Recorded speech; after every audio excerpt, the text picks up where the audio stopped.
सो HPSC ने जो अभी अनाउंसमेंट किया था about the 2 November exam date. अब इसमें दो यहाँ पे पोस्ट के बारे में नहीं मेंशन है। एक है एडीए के बारे में, दूसरा है असिस्टेंट इंजीनियर के बारे में। एडीए का जो आपका ना आने का रीजन है क्योंकि उसका एक कोर्ट केस था जिसमें उसके सिलेबस चेंज होने की बात हो रही थी और भी कुछ पॉइंट्स थे। और असिस्टेंट इंजीनियर में म्यूनिसिपल इंजीनियर होने के कारण जो है उसका स्टे लगा हुआ था।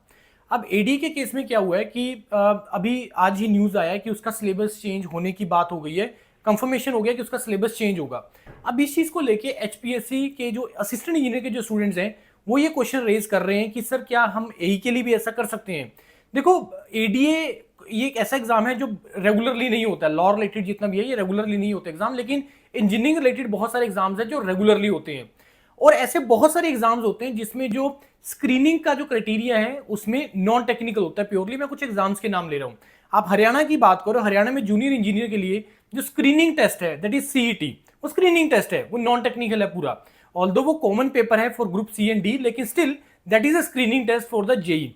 इसके अलावा रेलवे रिक्रूटमेंट बोर्ड में जूनियर इंजीनियर की जो वैकेंसीज हैं उसमें भी जो आपका सीबीटी वन होता है वो भी जो है वो तो नॉन टेक्निकल होता है। नाउ द पॉइंट इज कि अब इसको आप स्टूडेंट्स में से पूछ रहे हैं कि सर क्या इसको हम चैलेंज कर सकते हैं। Yes you can do that on the behalf of ADA कि क्या सर हम एई के लिए भी हम कर सकते हैं। Yes you can do that. Democratic country है, आप उसको लिए जो भी कहीं पे भी जाके कोर्ट में जाके अपना पॉइंट रख सकते हैं और अगर कोर्ट को ठीक लगेगा then they can the result can come in your favour also. लेकिन कॉल आपका है कि आपको करना है कि नहीं करना। लेकिन अदरवाइज मैं एक चीज बताना चाहूंगा कि यहां पे 2 नवंबर का ना होने का रीजन था कि आप लोगों का कोर्ट का स्टे लगाना। बाकी एई के लिए आप उसको प्रोसीड करना चाहते हो, किस तरीके से करना चाहते हो, 2 नवंबर के कितनी देर बाद एग्जाम होगा, सर कोर्ट जाए ना जाए, सिलेबस को लेके करे ना करे, एवरीथिंग इज ओपन। आप जो भी करना चाहते हैं उसको कर सकते हैं। बाकी मेरी अगर कहीं पे किसी तरीके से हेल्प रिक्वायर्ड है you can contact me. Thank you.